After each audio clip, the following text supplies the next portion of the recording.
Hi guys! Welcome and welcome back sa ating channel. For today's video, aking isi-share sa inyo ang isang application or isang nagpapaloan up to 50,000 pesos daw and installment up to 12 months. But before we go on guys, sa mga hindi pa nag-subscribe, mag-subscribe na, i-hit ang bell button para ma-update kayo sa upcoming videos and tutorials, and of course, ay mapabilang kayo sa mga upcoming na pag-giveaways natin.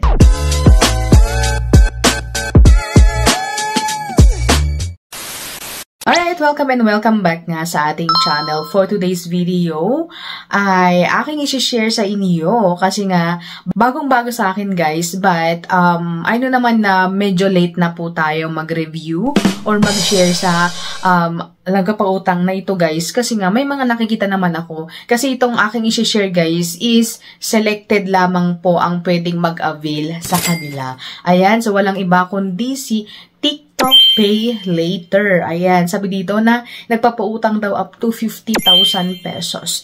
And sila daw ay powered by Fintech Services.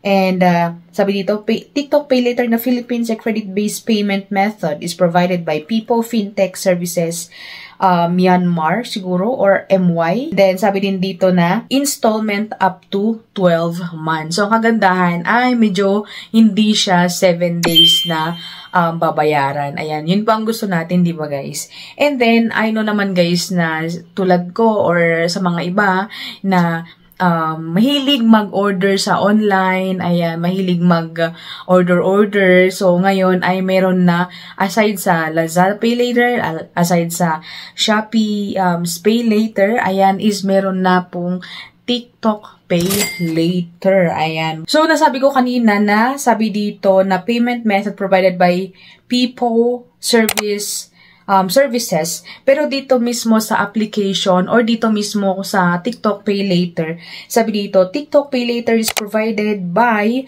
WeFund Lending Corporated na si One Hand, mga kaibigan. Ayan, so legit sila. Ayan, meron silang SEC registered number dito sa baba. So makikita nyo sa screenshot. Ayan, so TikTok Pay Later, based on my experience, ayan, is lagi nating gamitin ang TikTok.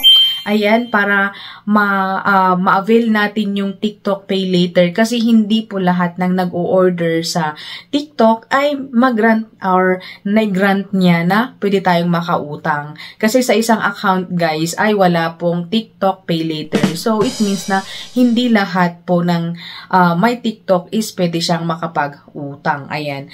So kung meron kayong TikTok Pay Later sa my shop, sa baba o sa my account nyo, click nyo yung shop and then makikita nyo lang sa my taas niya guys yung TikTok Pay Later. Ayan, so kung gusto nyo mag-utang guys, ito ang step by step kung paano tayo mag-register sa TikTok Pay Later.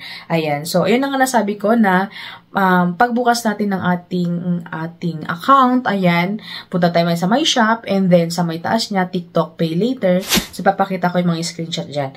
And then, after which guys, click natin yon and magpapakita nga yung, sabi ito, activate in one more steps. Ayan, verify your phone number, add your information, and ang kagandahan dito, up to 50,000 ang pwedeng utangin, payable in 12 months. Ayan. So, click natin yung continue. So, ipapakita na yung mga ID na isasubmit natin para sa ganun ay ma-approve tayo sa jujutangin natin. Ayan. So, yung mga ID ayan, sa screenshot again. So, Philippine ID, PRC ID, driver's license. Yun po yung tatlo na best na recommended ni TikTok. Pero kung wala naman yun guys, pwede naman ang passport, with ID, TIN ID, postal ID, and yung SSS. Ayan. Click natin yung continue kung nakapagpili na tayo.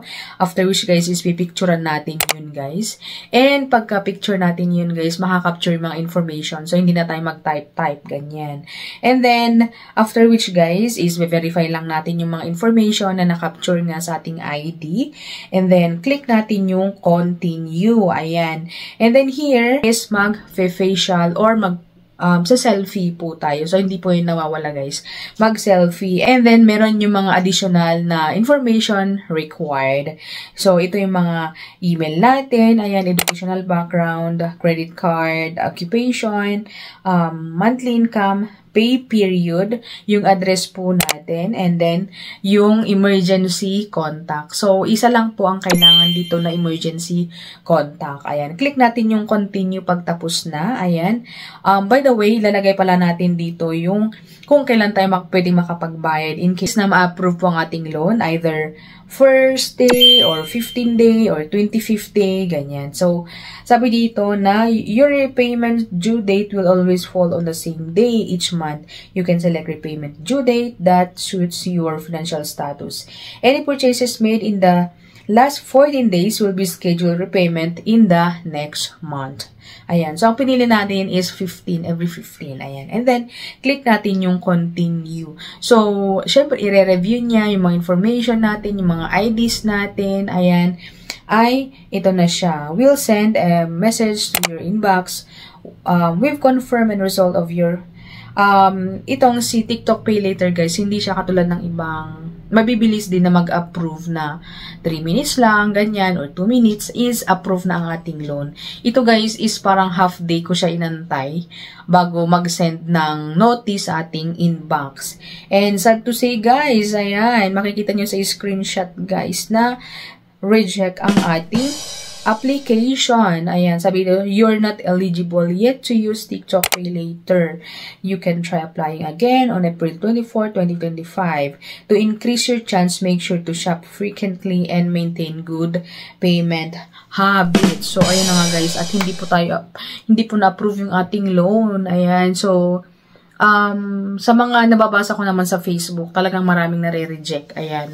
May mga ibang ginagamit nila yung ibang ID nila, saka lang sila na-approvean. And sabi dito na isang tip or dalawang tip na kailangan gamitin ang kanilang application para if ever na mag-apply ulit tayo is baka sakaling ma-approve. And then, one thing more is pag meron